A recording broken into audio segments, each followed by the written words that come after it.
Welcome to episode 2 of Amra's Writing Room, a writer in process. So I am in my writing studio today. I've just written down my goals in my little diary. So I want to write at least 2,000 words today towards my novel.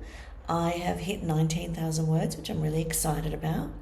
I don't know, there's something about achieving 20,000 words where I really feel like the story is set and the characters are set. It's also the third of the way of my novel, because I want this to be a 60,000 word novel. So it's what I'm figuring out the mystery genre is. And I've also been doing some thinking about my series. So this is the fourth book in the series. It hasn't been published yet.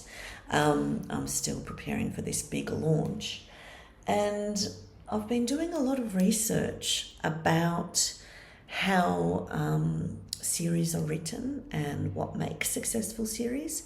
And so some of the things that I've gotten out of it is, recurring characters, a big world, creating kind of a blueprint of what sort of a story you're telling, and then also having the opportunity for spin-offs with the characters that you're writing and the world that you're creating.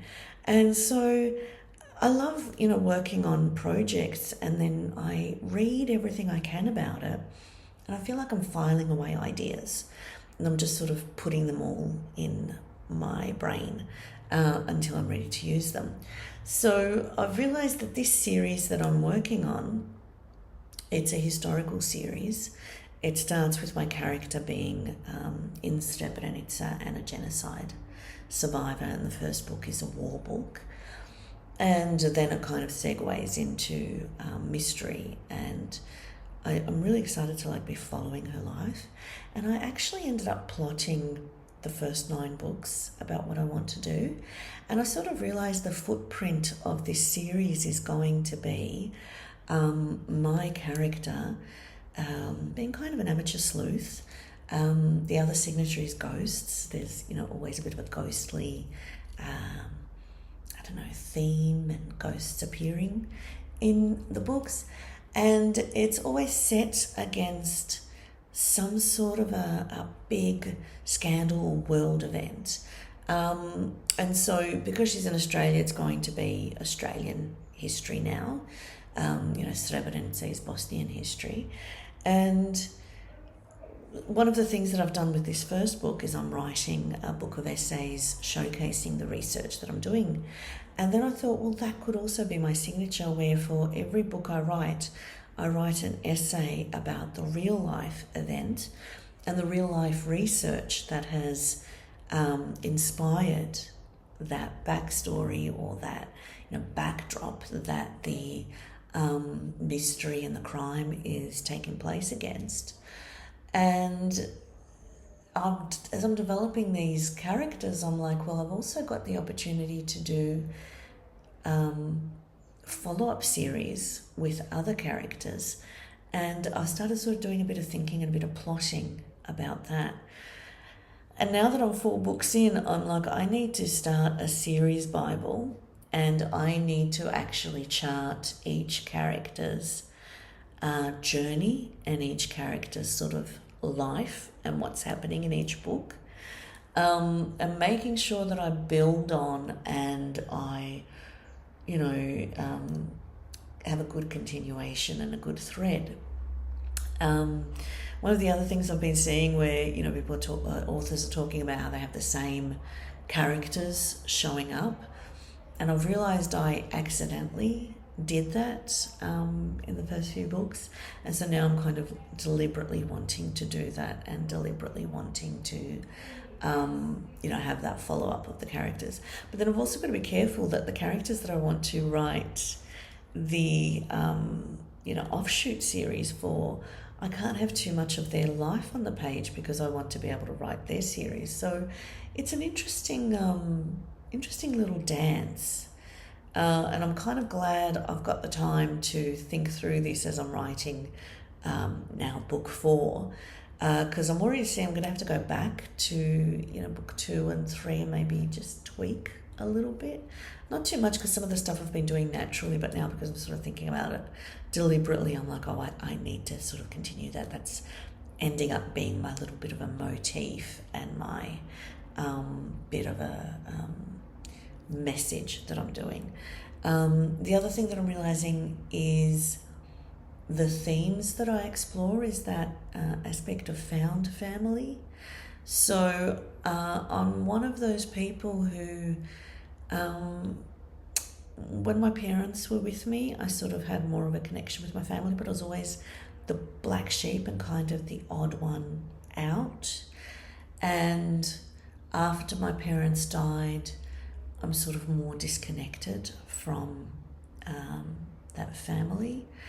And I realized also they're not the ones that really nourish my soul. They're not the ones that know me. They're not the ones that support me in my creative endeavors.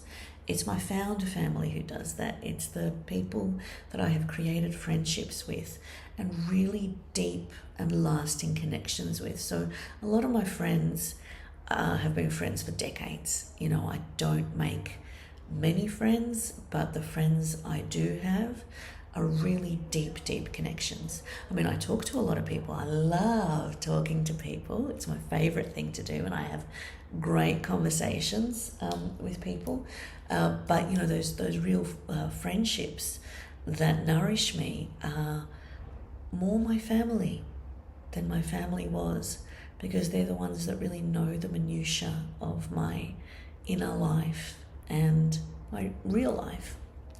And I realize that's the thread also in my books. When I look at my series, the Sassy Saint series, the young adult series that I wrote, with the first book is sort of based quite a bit on my life, Sabiha's Dilemma. It has that aspect of found family, and it has that aspect of sort of feeling like a loner in your family and finding your friends as the ones that are the ones that you know you bring along in your life and become witnesses in your life.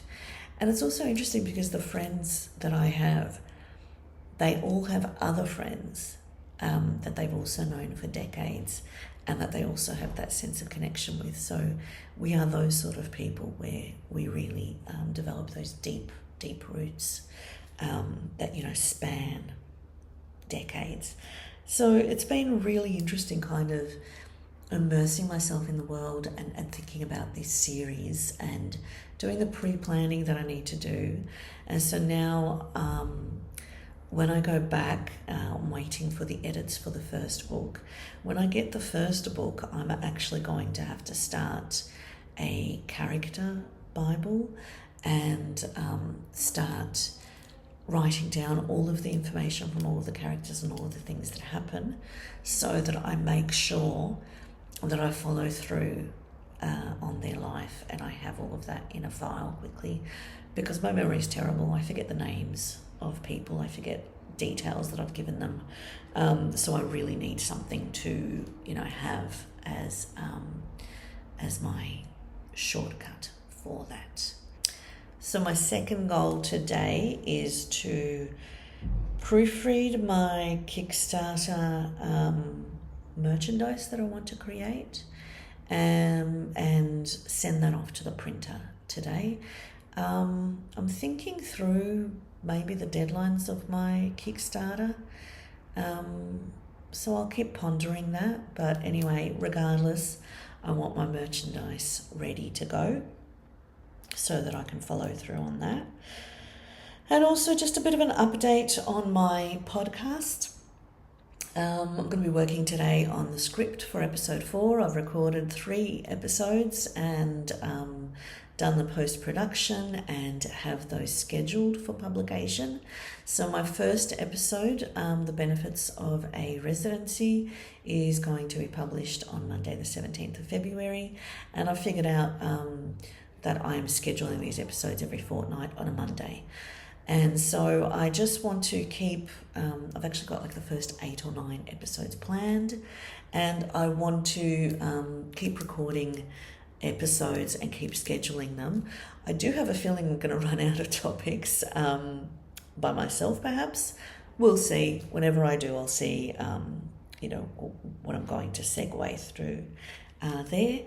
And I just also wanted to talk about a win this week. So the third episode of my podcast is The Art of the Pitch, where I am talking about how as writers, but also just creatives in general, we need to pitch ourselves on a constant basis.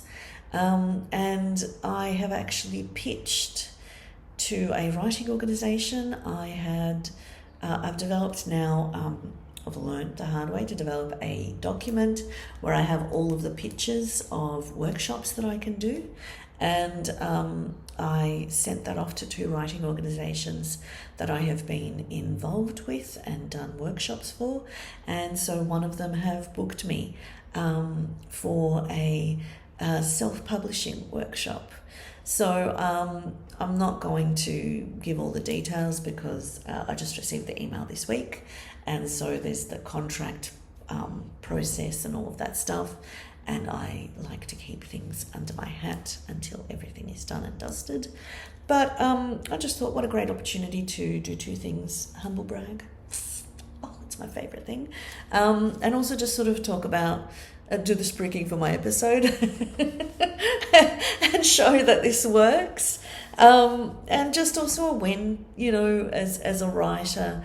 These are the things that uplift me, because you do so much work in the background, and everything that I do takes months and months of planning before I actually implement it and before I actually release it into the world. And so it's just nice to have those moments. So I'm going to now start progressing through my to-do list and do updates throughout the day. So just an update, it is lunch. I have written nearly 2,000 words. I am now at 20,800 words. Things are really flowing with the novel, so I'm very excited. I'm about to have lunch. I'm going to have lunch with Lee, who is also another studio artist here. And this is what I love, the opportunity to talk to people and to connect with people. And then after lunch, I'll see what else I get done. I am a little bit tired today. I have pushed myself hard this week. But I shall keep scratching away. You just got to keep scratching and trying different things. So I will do another little update just before I leave the studio about what I've done for the rest of the day and whether I've achieved all my goals that I wanted to, which I'm sort of not fussed about, because, you sort of have big energy days and then you have low energy days. And my philosophy is, as long as I am doing something to move forward with my goals, it doesn't matter what it is, I'm happy, and I've done that today. So the exciting thing about talking to people at the studio is I got another podcast idea from Lee, which is but how do you get your ideas, and then also something about how do you maintain momentum and maintain your creative practice. So I've written down notes, and that's something for me to think about. And I've also been doing some proofreading of my historical essay, which is more than an essay because it's actually 20,000 words. And so I'm picking up typos in that, but I'm also going to have to do a really deep proofread and check every single reference used and the quotes used and that the page numbers match, so that it also stands as a resource that might be useful for people. And I've been thinking about submitting one of the essays for publication. So that's something that I'm sort of putting in the memory bank and want to action. I might actually have to add it to my to-do list, because I do also have ideas, and that if I don't write them down, they don't happen, they just kind of disappear. So I think I might actually write that one down, and when I'm looking at my, what I've done, what I need to do, I will come back to that one. So my last update for today from Amra's writing room.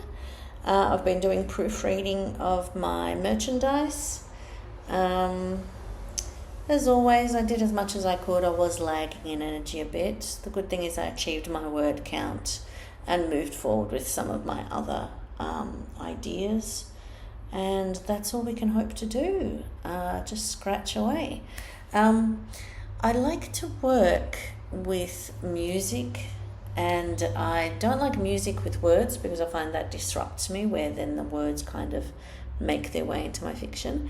So I like to work with music soundtracks, instrumentals, and I was listening to movie soundtracks today and some piano compositions and relaxing piano, and I really enjoyed that. I find that very the piano I found very calming, so I'm gonna look at that a bit more. I usually kind of do the pop instrumentals, but I think I need to look for more of these quiet ones. Anyway, I hope you've enjoyed this update and this insight into my writing process. If not, I don't care, it's for me. It's my vlog, it's sort of my record of what I'm doing and how I'm going. I made a goal and a list of what I was going to do today, so I did my, let me just see how many things I did on that list. So I did the 2,000 words, I did the proofreading, I think it's ready to go to the printer. I'm going to try and do that this weekend, I think. Yeah, so I actually did what was on my list, so that's good.